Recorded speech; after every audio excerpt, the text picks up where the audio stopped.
स्वागत है आपका हमारी एक और नई वीडियो में। और आज की वीडियो में हम बात करेंगे एक ऐसे साम्राज्य के बारे में जो दक्षिण में हिंदू साम्राज्य का एक मुख्य आधार था और उसी के आधार पर बना अनचार्टेड लॉस्ट लेगेसी गेम, जिसकी कहानी जुड़ी है उस जगह के इतिहास के साथ, जिसका श्री गणेश किया गया है गणेश जी के और परशुराम जी की लड़ाई से लेकर, और उसके आसपास ये गेम बना है जहाँ पर हम इस साम्राज्य का जिक्र सुन पाते हैं। तो चलिए जानते हैं आज होयसला साम्राज्य के बारे में। तो होयसला साम्राज्य या फिर होयसला एम्पायर जो भारत का एक कन्नड़ साम्राज्य था जो जुड़ा हुआ है 10वीं और 14वीं शताब्दी के कर्नाटक से, जहां होयसला की राजधानी थी बेलूर, जो बाद में बदलकर हाले वधु कर दी गई। जहां माना जाता है कि होयसला के राजा मालिंदु से थे, जो है वेस्टर्न घाट में, या जिसको कहा जाता है शाहिंद्री माउंटेन रेंज, जिस पर्वत श्रृंखला का फैलाव गुजरात, महाराष्ट्र, गोवा, कर्नाटक, केरला और तमिलनाडु तक था। और माना जाता है कि होयसला साम्राज्य तब सामने आया जब वेस्टर्न चालुक्य एम्पायर और कल्याणी के कालाचुरीस के बीच में जंग हुई।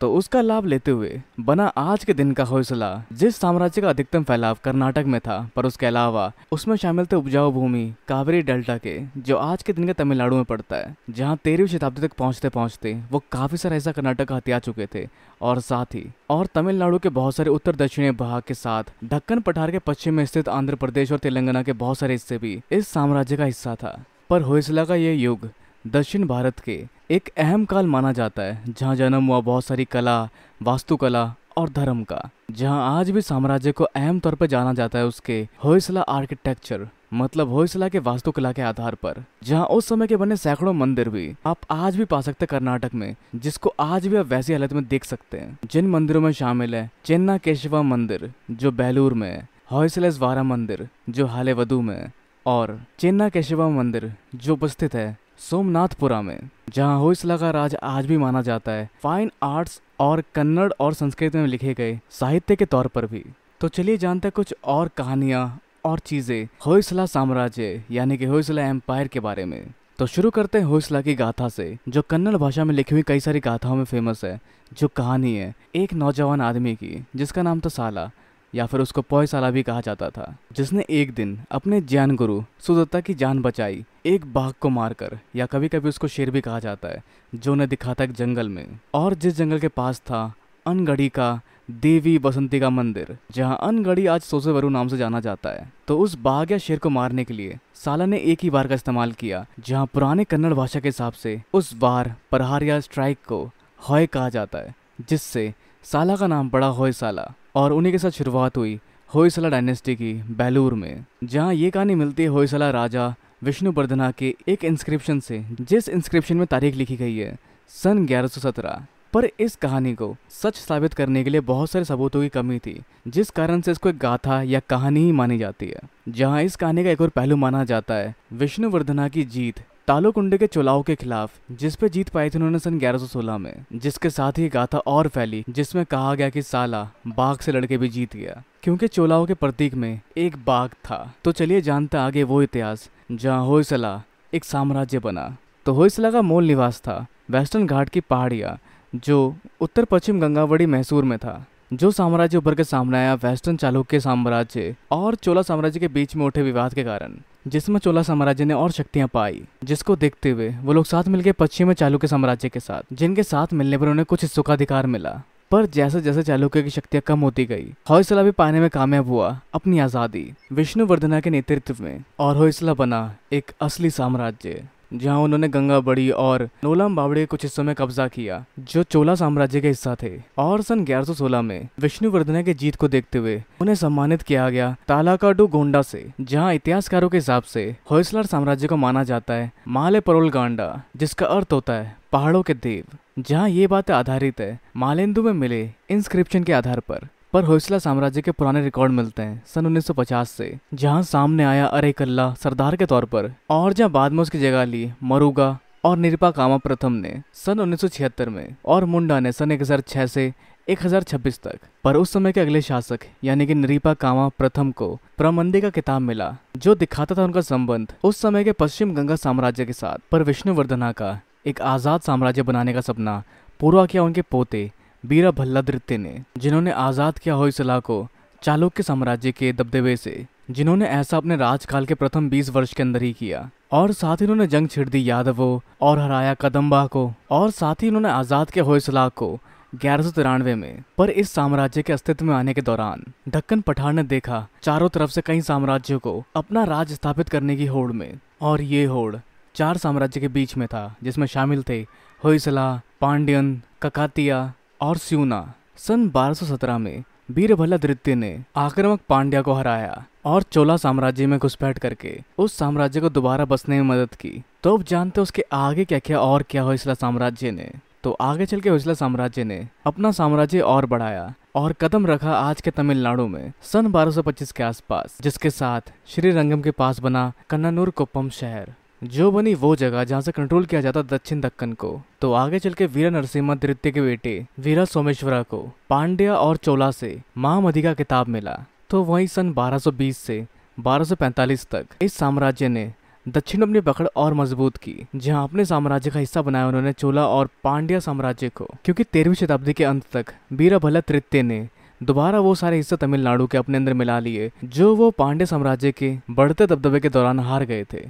तो जिसके साथ उन्होंने अपने साम्राज्य के दक्षिण और उत्तर के हिस्सों को दोबारा अपने साम्राज्य में मिला लिया। पर इस साम्राज्य के लिए चीज़ें इतनी आसान नहीं थी, क्योंकि 14वीं शताब्दी की शुरुआत आते आते काफ़ी सारे राजनीतिक परिवर्तन देखे गए दक्कन के इलाकों में। जिस समय अधिकतम उत्तर भारत का हिस्सा मुस्लिम शासकों के अधीन था, उस दौरान अलाउद्दीन खिलजी, उस समय का दिल्ली का सुल्तान, जिसने अपनी नज़र दक्षिण की ओर गड़ा ली, जिस सब की शुरुआत की उसने सन 1311 में अपने कमांडर मलिक काफूर को भेजा देवागिरी में एक लूटने का अभियान चलाने के लिए, जहां देवागिरी कैपिटल सिटी थी सियोना किंगडम की, जो सन 1318 तक पूरी तरह से हार जाता है। जैसा ही कुछ होयसला कैपिटल हालेवदु के साथ भी 2 बार किया गया, पहली बार सन 1311 और दूसरी बार सन 1327 के दौरान। पर सन 1336 तक सुल्तान कामयाब हुआ कब्जा करने में मदुराई के पांड्याओं, वारंगल के काकतियास और एक छोटे से साम्राज्य कापिली पर, जिसके साथ ही होयसलार साम्राज्य इकलौता साम्राज्य बना जो उस समय भी घुसपैठियों से लड़ रहा था,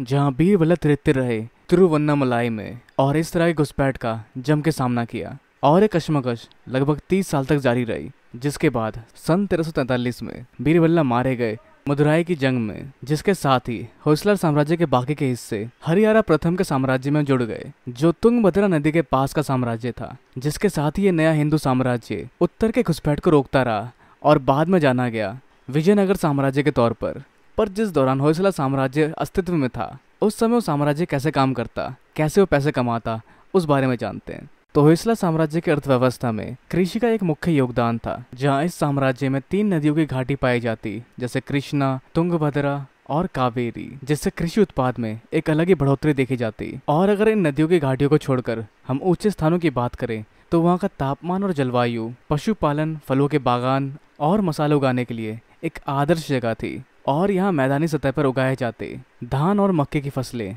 अब क्योंकि उस समय खेती की जगह काफ़ी कम थी, तो बाकी बचे जंगल और ना इस्तेमाल होने वाली जगहों को, या ऐसी जगह जहाँ खेती ना की जा सकती हो, दोबारा जब्त कर वहाँ रहने की जगह बनाई गई। बहुत बड़े पैमाने पर जंगल काटे गए ताकि वहाँ नए गांव की स्थापना की जा सके। जिसके बाद होयसला के राजा इन जमीनों को परिवारों के प्रमुख को दिया करते उनकी सेवा के उपहार के तौर पर, जो फिर इस जमीन के मालिक बन जाते, जिन्हें गाबुंडा कहा जाता। जहाँ ये गाबुंडा या जमींदार उन लोगों के जमींदार बनते जो जंगलों की जमीन पर काम करते, जिन लोगों को 2 भागों में बांटा गया, प्रजा गाबुंडा और उनसे बड़े प्रभु गावुंडा। पर इस सब के अलावा होयसला साम्राज्य के अर्थव्यवस्था का अधिकतम भार कृषि पर ही था, जिनके कर या टैक्स लेने के लिए उनको कुछ कैटेगरी में बांटा गया था, जैसे गीली जमीनें, सूखी जमीनें, बगीचे वाली जमीनें, और साथ ही मिट्टी की गुणवत्ता देखकर भी इन टैक्सेस को लगाया जाता। और ये टैक्स कई सारी और चीजों पे थे, जैसे सोना, कोई कीमती पत्थर, इत्र, चंदन की लकड़ियां, रस्सी, धागा, मकान, दुकान, चूल्हा, पालतू जानवर और गन्ने, और साथ ही कुछ उत्पादों पे भी ये टैक्स लगाए जाते, जैसे काले मिर्च, पान, घी, धान, मसाले, ताड़ के पत्ते, नारियल और चीनी, जिन सब का वर्णन गांव के लेखे जोखे में मिला है। पर होयसला ने काफी कोशिश की लोगों को नए गांवों तक लेके आने की, जिसके लिए वो देते भूमि अनुदान यानी कि लैंड ग्रांट्स और टैक्स कंसेशन मतलब कर में छूट, और जिस कर को कैश की फॉर्म में लिया जाता, और जिन टैक्स के पैसों से हथियार, हाथी, घोड़े और कीमती चीजें खरीदी जाती। जहां उस समय राज्य और उसके व्यापारी एक दूसरे पर निर्भर थे, जहां कुछ धनी व्यापारियों को जाना जाता था राजा रेस्तिगाल के तौर पर, जिसका मतलब होता था रॉयल मर्चेंट यानी कि शाही व्यापारी, जो आधारित होता था उनके ऑफिशियल वेल्थ यानी कि बताए गए धन संपत्ति के आधार पर, जिन्हें देखा जाता था पुरा मुल्ला स्तंभा के तौर पर, जिसका मतलब होता था पिलर ऑफ द टाउन। मतलब इन्हें साम्राज्य के स्तंभ के तौर पर माना जाता था। और अपने बढ़ते वर्चस्व और सम्मान के बाद वो काफ़ी ज़्यादा प्रोत्साहित होते मार्केट और साप्ताहिक मेले लगाने के लिए।